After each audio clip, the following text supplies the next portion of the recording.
মানুষ যে কেন ফুল হাতে নেয় আমি বুঝি না। আমি মনে করি ফুল হচ্ছে গাছে সুন্দর।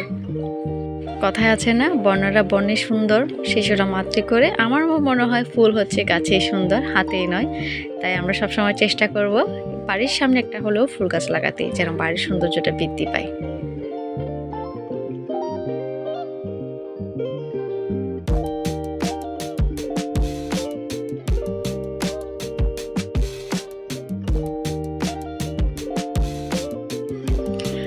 হ্যালো এভরিওয়ান, আসসালামু আলাইকুম। সাইদা ফারজানা আছি চট্টগ্রাম থেকে নতুন আরও একটি ব্লগ ভিডিও নিয়ে। আশা করি সবাই ভালো আছেন। আজকে সকালে ঘুম থেকে উঠে দেখলাম জানলা দিয়ে 2টা আম পড়ে আছে। তো খুবই খুশি হয়ে গেলাম, আসলে অনেকদিন পরে এভাবে আম পেয়েছি। যদিও গাছটা আমার রুমের পাশে আর কি। তো ওটা নিয়ে চলে আসলাম। আশা করি সবাই ভালো আছেন। তো দেশে এবং দেশের বাইরে থেকে যারা রেগুলার আমার ভিডিও দেখেন সবাইকে অনেক অনেক ভালোবাসা জানিয়ে শুরু করেছি আজকের ভিডিওটি। এই মুহূর্তে আপনারা কানেক্টেড আছেন ফারহাদ হিরাতে। যদি চ্যানেলে নতুন হয়ে থাকেন অবশ্যই ভিডিওটি লাইক দিয়ে চ্যানেলটা সাবস্ক্রাইব করে বেল আইকনটি প্রেস করে দিবেন, চ্যানেল ভিডিও দেওয়ার সাথে সাথে নোটিফিকেশন পেয়ে যান। তো হচ্ছে আমি এখানে হচ্ছে ডাবের শ্বাস নিচ্ছি। এটা আমার খুবই পছন্দের একটা খাবার। আমার শাশুড়ির জন্য ডাব আনতেছে, তো উনি ডাবের পানিটা খাচ্ছে আর যেটা থেকে যাচ্ছে প্রত্যেকদিন একটা একটু করে আনি। আমার খুবই প্রিয় একটা খাবার। আপনাদের বাসায় কারা কী বলেন সেটা আমি আসলে জানি না। আমরা চট্টগ্রামে এটাকে শ্বাস বলি, যদিও শুদ্ধ বাসায় আর কি। তো অনেকটা পরিমাণে হয়েছে। আমার খুবই পছন্দের একটা খাবার। আমার মেয়ে তেমন একটা কিন্তু পছন্দ করে না, সে তেমন একটা খায় না, আমি খাই, খুব ভালো লাগে। তো আজকে হচ্ছে ঝাল ঝাল কিছু বানাবো, আপনাদের সাথে শেয়ার করব। আমি আসলে এভাবে ফার্স্ট টাইম খাচ্ছি, কখনো খাইনি কিন্তু এভাবে। আপনারা একবার ট্রাই করতে পারেন, বিশ্বাস করবেন এটা অনেক মজা হয়েছিল। মানে আমি হচ্ছে আগে মরিচের ভর্তা বানাইছি, কিন্তু হচ্ছে কখনো টমেটো অ্যাড করিনি। ভাবলাম যে এবার একটু নতুনভাবে ট্রাই করি। তো আমি এখানে টমেটোটাও দিয়েছি। তারপর হচ্ছে আমি এটা চুলার মধ্যে কিছুক্ষণ টেলে নিচ্ছি।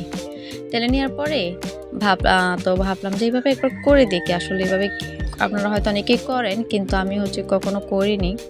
আমি বিশেষ করে এটা অন্যভাবে করি। তো আমি পেঁয়াজটাও একটু ভেজে নিব, হালকা একটু তেল দিয়ে হচ্ছে পেঁয়াজটাও ভেজে নিয়েছি। এই যে দেখেন একদম নরম হয়ে আসার পরে কিন্তু আমি এটা চুলা থেকে নামিয়ে নিব একদম। আমি এটা কিন্তু হাত দিয়ে কষলাবো না, কারণ আমার হাত জলে একটু। আমার না এটা সবার হাত জলে, আমার বাবু আছে যেহেতু, হুটহাট করে সে কান্না করলে তাকে নিতে হয়। অনেক সময় দেখে একটু বাবুর সমস্যা হবে, এই জন্য কী করছে আমি হচ্ছে ওই যে একটা ইয়ের সাহায্যে এটাকে পিষে ফেলেছি। আমি মানে ওইটা একটু আর কি। তো আপনারা অনেকে চাইলে বেটে খেতে পারেন, এটা পাটাতে বেটে খেলে অনেক মজা হয়। আমার কাছে কিন্তু এত মজা লাগছে, টেস্টটা বিশেষ করে হচ্ছে একটু টক আর ঝাল তো আছে, খুবই মজা লাগছে আসলে। তারপর আমি পাঙ্গাস মাছটা রান্না করবো এখন। অনেকেই কিন্তু বলবেন এখন ওটা ভেজে রান্না করেন, আমি আসলে ভেজে রান্না করি না।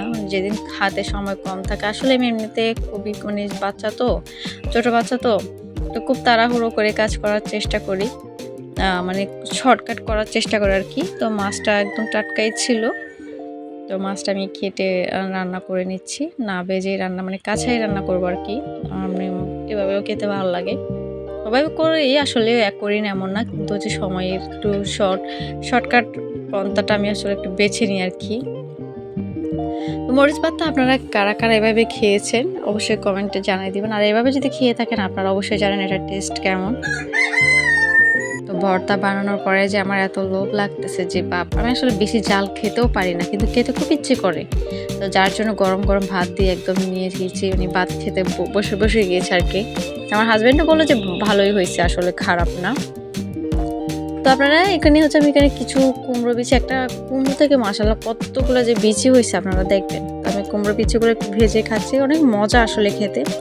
আজকে বিশেষ কিছু শেয়ার করলাম না, এইটুকুই। আপনারা সবাই ভালো থাকবেন, আল্লাহ হাফেজ।